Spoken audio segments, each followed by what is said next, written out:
Good afternoon. Thank you, Ceylon College of Physicians, the President and the Council for giving this opportunity. And thank you, Anand Vijay Vikram sir, accepting the short notice and coming here despite of having the lecture at SLM also today. After my foreign training, I was appointed to the IDH 3 years back as a consultant nephrologist. We know that the IDH involved in managing the huge amount of dengue hemorrhagic patient. They are getting a lot of complicated dengue patient all over the country, and so I started all the dialysis facilities and everything. When I went there, sir was doing peritoneal dialysis using this rigid PD catheters. So this case, actually, this was supposed to discuss me and Dr. Tisera together as a combined presentation, but unfortunately, Tisera had to go some urgent matter. So my topic is today is acute peritoneal dialysis in dengue hemorrhagic fever, case-based discussion. This is 28 years old lady from the Mattakuliye.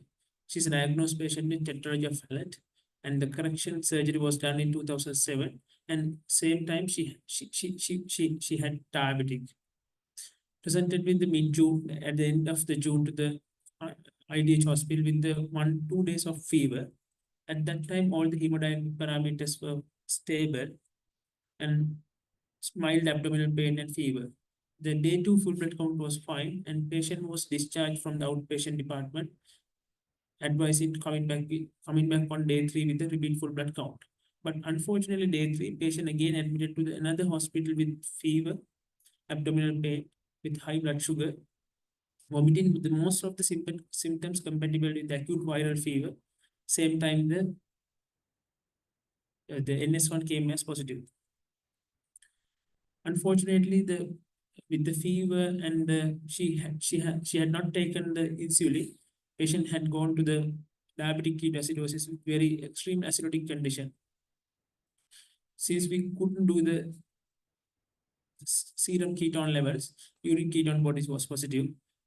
It was multifactorial because of the starvation, infection, and proved that there is ongoing acute diabetic ketoacidosis. An endocrine opinion taken, and patient at that time the admission, the ultrasound revealed there is a pericholecystic edema, the bilateral mild effusion, mild ascites.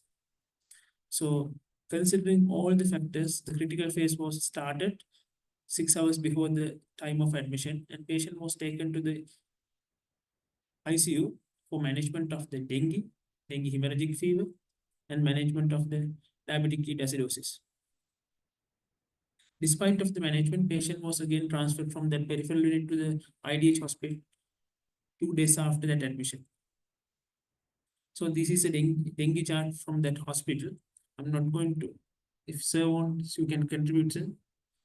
I'm not going to discuss the dengue part, but what I want to highlight is she was maintained the good urine output from the beginning, and they have managed with the colloid, crystalloid, and one time, because of the patient was deteriorating, blood transfusion done to maintain the PCV.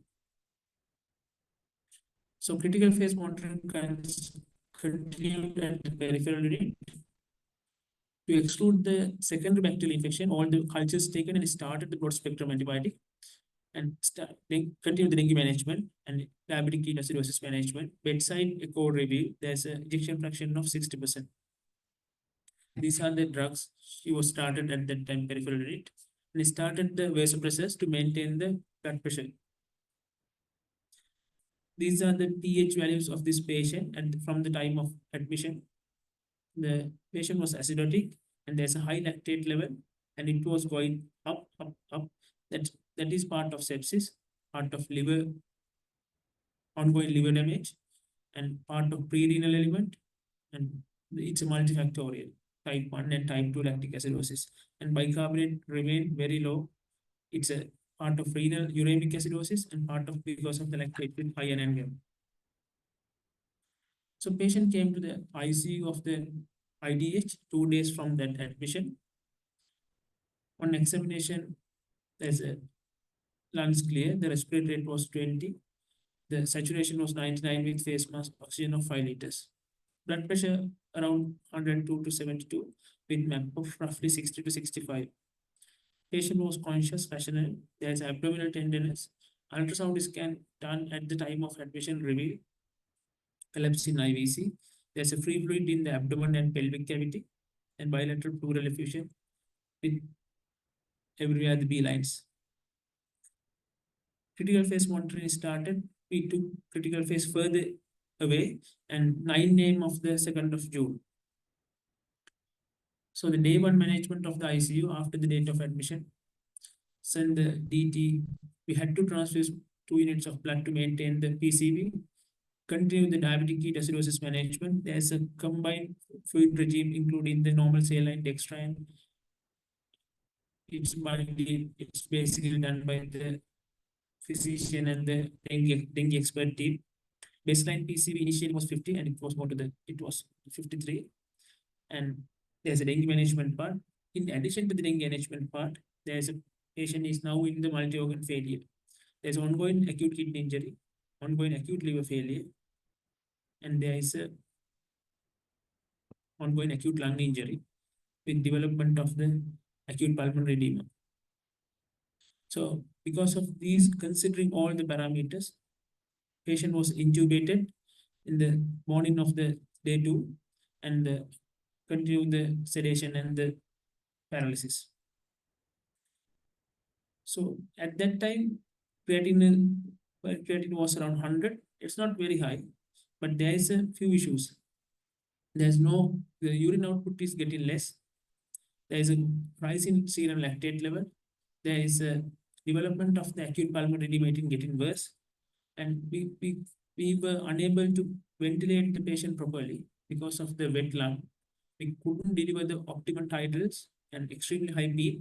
So we have to get rid of this excess water from the lung parenchyma and the other third spaces.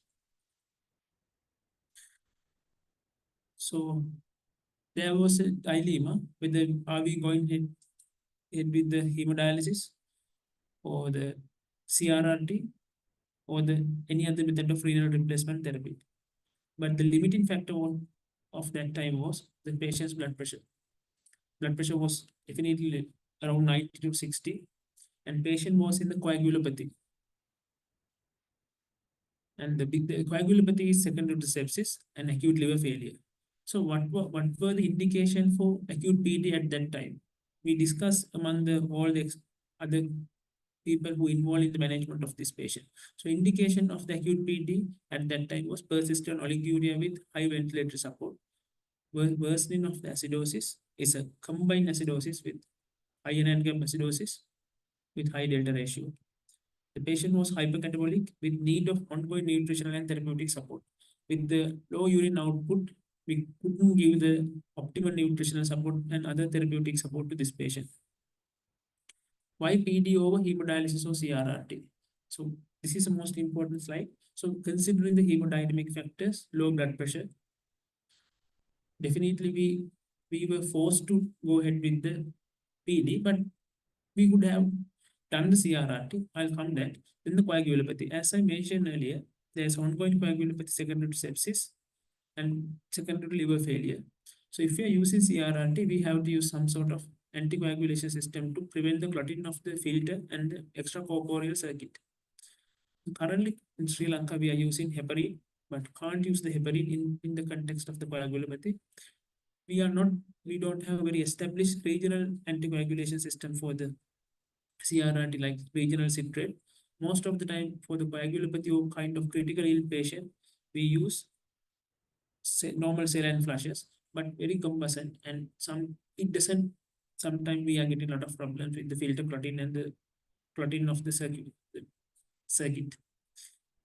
And the other most important factor was this patient's lactate was very high.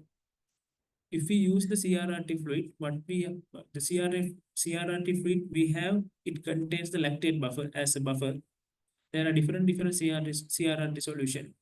So in the context of the acute liver failure, where the lactate clearance is extremely low, and the secondary to sepsis, we were forced to use bicarbonate or the non-lactate based solution. But unfortunately, we had only the lactate based CRRT solution. The third fact is abdominal compartment syndrome. fourth factor, because patient had lot of fluid in the abdomen and pelvic cavity. So what is the meaning of this abdominal compartment syndrome? So there is a thing called intra-abdominal pressure. It's usually less than 10 mercury millimeter. The definition of intra-abdominal hypertension is if sustained elevation of the intra-abdominal pressure more than 12 mercury millimeter. And what is the abdominal compartment syndrome is sustained elevation of intra-abdominal pressure or intra-abdominal hypertension with new organ dysfunction.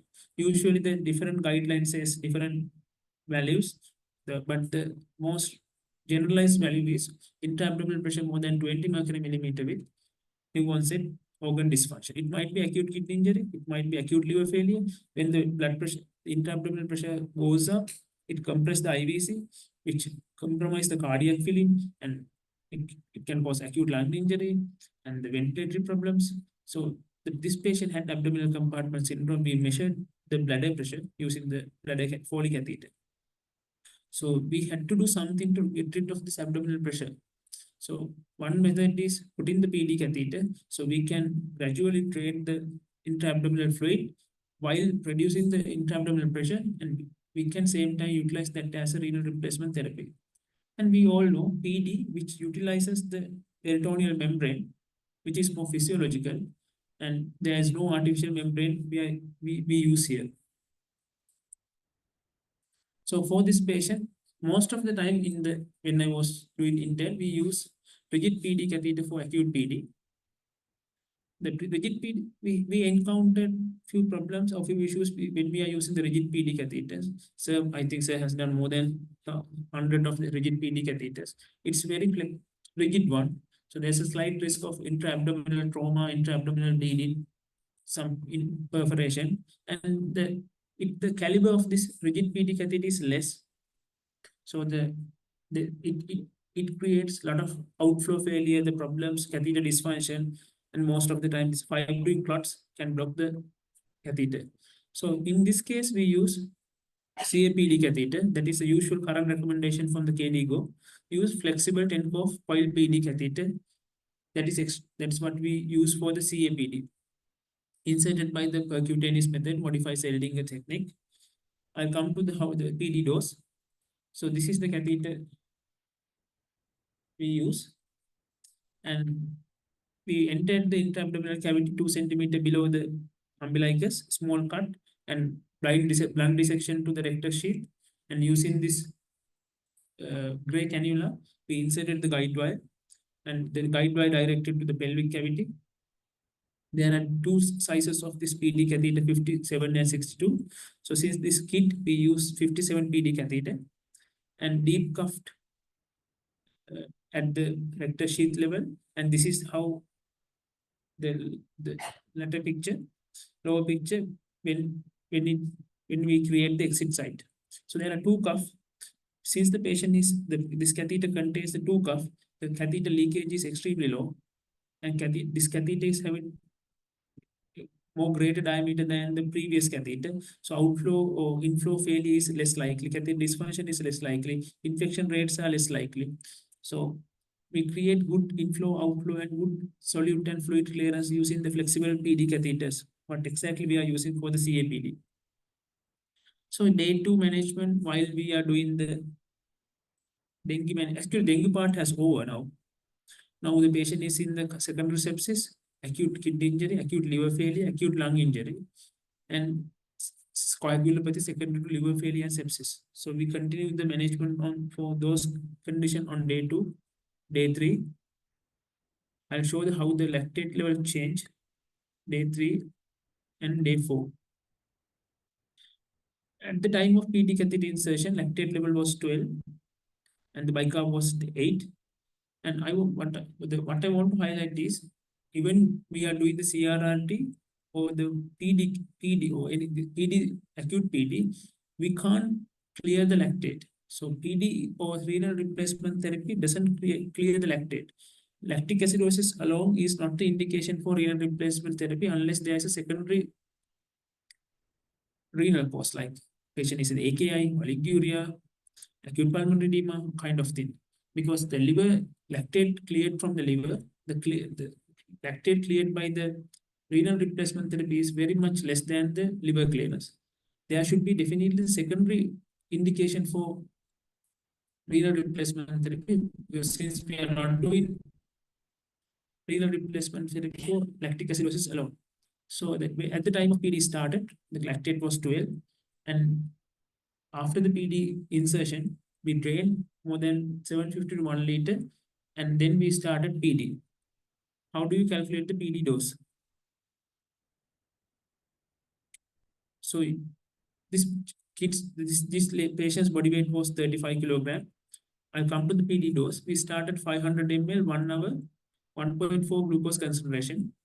Since the gradually we increased the fill volume 500, 751 liter, and the in dual time, that means the time we keep the fluid inside the peritoneal cavity, we gradually increase from 1 hour, that means 60 minutes, 90 minutes to 2 hours.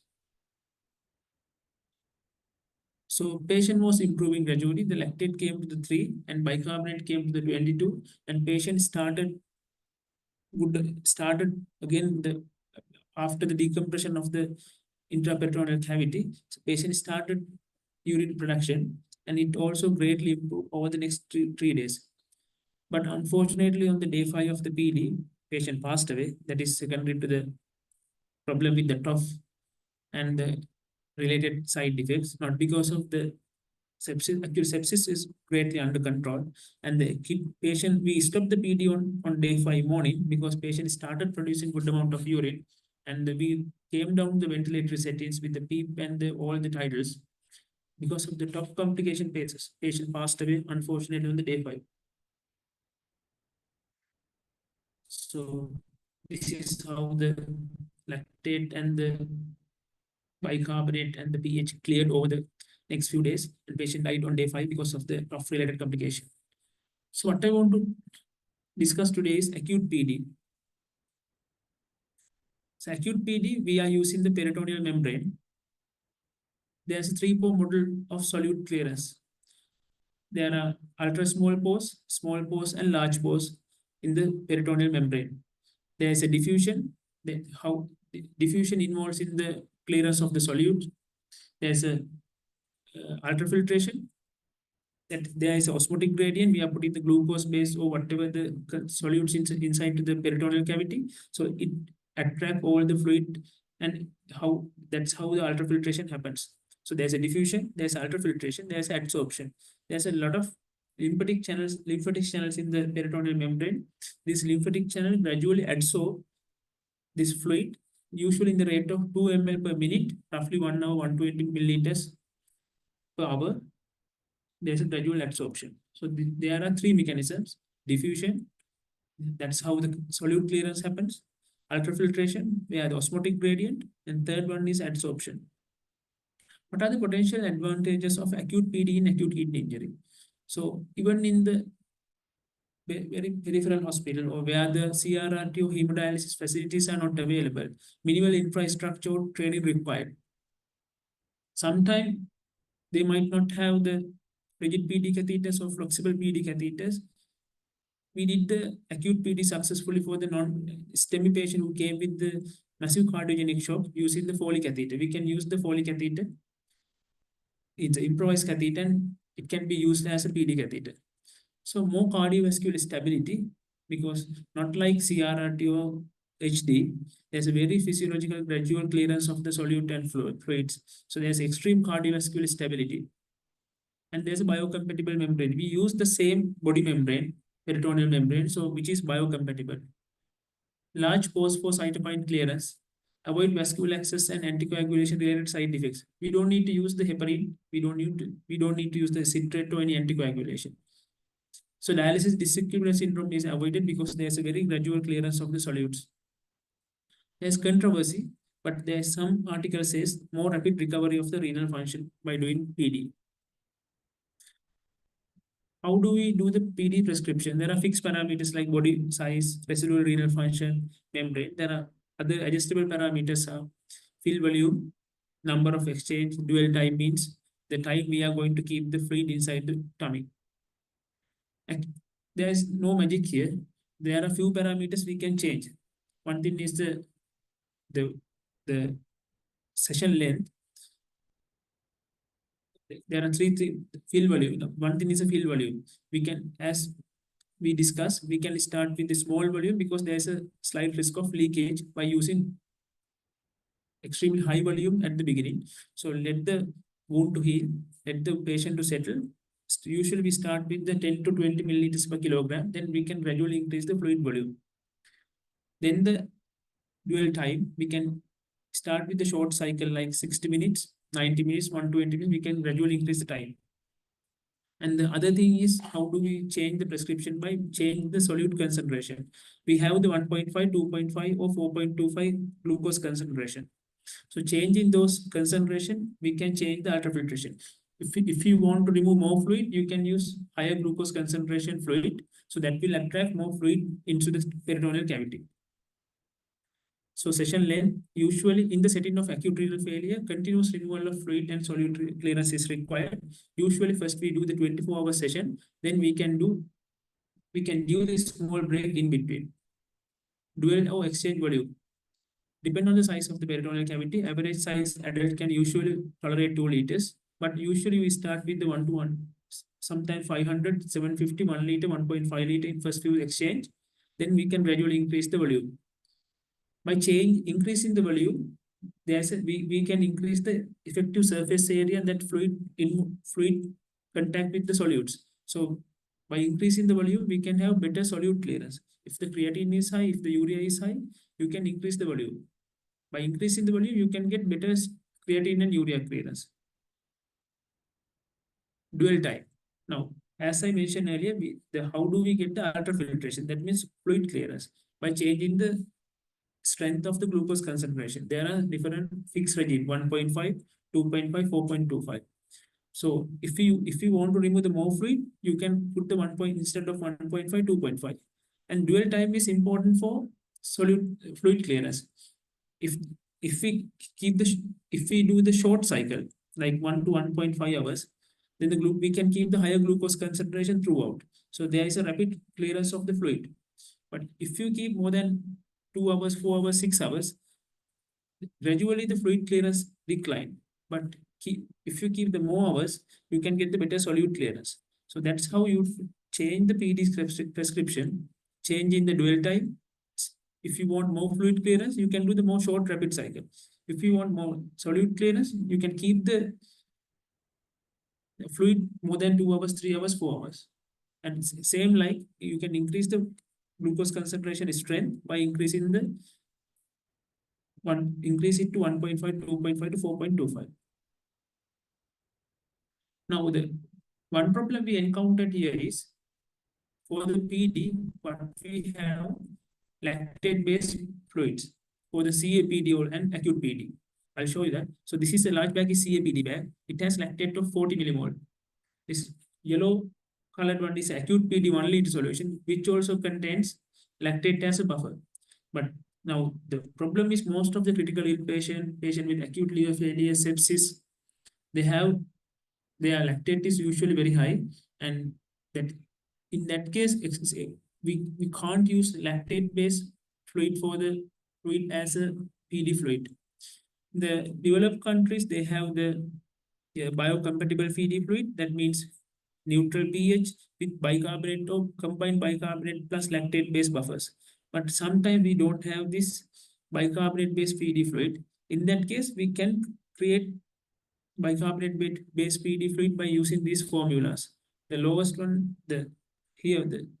for this patient, we use 1 liter normal saline, 1 liter 5% dextrose, and adding 8.4 sodium bicarbonate 100 milliliter. So we created 2.5 dialysis solution. So by further adding bicarbonate, you can make it 2.5 to 4.25. So this is an improvised solution. In that case, you can create bicarbonate-based buffers instead of lactate-based buffers, where you can't use the lactate-based PD fluid for patient with high lactic acidosis, high lactate level. So this highlighted one was what we created for this patient, adding the 1 liter of normal saline to 1 liter of 5% dextrose. So it came as bicarbonate-based PD fluid, which contains a 48 millimoles of bicarbonate with osmolality of 374 millimoles. milliosmol.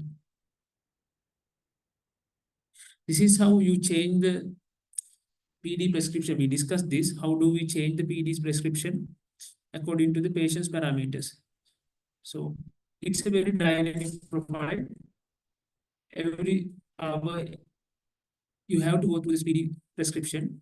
There are no big deals. Either you have to change the dual type or the inflow type, the dual type or the exchange volume type. You can change the exchange volume, or you can increase the strength of the glucose strength of the PD fluid. So that's how you get the better solute clearance, better creatine clearance, better urea clearance, or better ultrafiltration. So the prescription of acute PD in the pediatric patient, the initial field volume should be limited to 10 to 20 milliliters per kilogram to minimize the risk of dialysis leakage. Then you can gradually increase the dual volume by increasing the dual volume by 30 to 40 milliliters per kilogram. Others we discussed already. So usually first 24 to 48 hours, we used to do the PD continuously. After once the patient settles, we can give the in between breaks. After the one PD cycle, you can give 1 to 2 hours break, and then you can restart. So what are the complications of PD? So most of them are infectious related complication, but you have to use the sterile aseptic condition. So in that case, usually acute PD doesn't carry much PD related infection because it's acute one, not like chronic ambulatory peritoneal dialysis, which associated with extremely high risk of PD peritonitis. But if you use aseptic or universal precautions, the infection rates are extremely low. What we encountered is non-infectious complication, outflow failure, pericatheter leak, intestinal or intra-abdominal perforation, intra-abdominal bleeding, inflow pain, catheter cuff exclusion, likewise. The most of the time, it's outflow failure. Why the outflow failure is there? It could be most common cause is constipation, might be the extraluminal causes like intestine. The intestine is coming and contact with the tip of the PD catheter. Intraluminal causes like blocking the fibrin clot will block the intraluminal PD catheter. Catheter kinking, twisting, or catheter tip migration, catheter tip malposition. Likewise, these are the common causes of outflow failure. If you suspect the kind of any outflow failure, you can do the chest X-ray. You can see whether the dilated bowel loop. If there is a constipation, you can use the laxative oral laxatives or the enemas. If there's a fibrin clot, or if there's no catheter kinking, if there's no twisting, if there's no catheter tip migration, you can use a small dose of heparin with each bag. If there's no profound coagulopathy, like usually what we use is 500 international units of heparin to 1 liter of the PD fluid. That will dissolve these fibrin clots and that will diminish the fibrin clot related outflow failure. So other thing is the leak. So when you start the acute PD, the leak is the second commonest problem. So you need to advise the patient, or you need to advise the medical staff. Patient should be supine, and you have to start with the low volume, like we discussed earlier. Started with the 750 to 1 liter.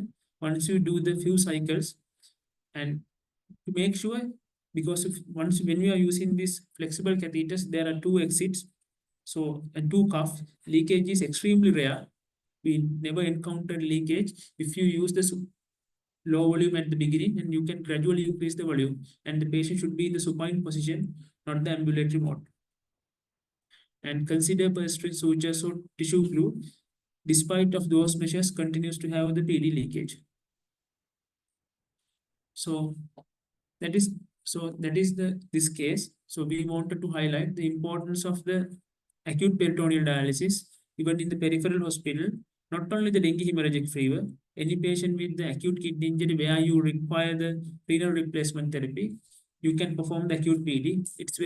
You don't need to have the PD catheters. You can use the improvised catheters, sometimes the saline tubes, UV catheter, the Fore catheters. And even in the absence of the PD fluid, you can create the PD fluid by using this normal saline dextrose bicarbonate solutions. So exactly what we did this patient is we used the improvised PD solution for this patient. Thank you very much. Thank you, Chanaka, for the excellent lecture on the intricacies of peritoneal dialysis in dengue hemorrhagic fever. It was a very, very informative lecture. Just Chanaka, about to say a few words. Any observations? Anything? Happy to know. And thank you very much for the lecture. And that is token of appreciation in the way of a small certificate for Chanaka. Thank you very much again.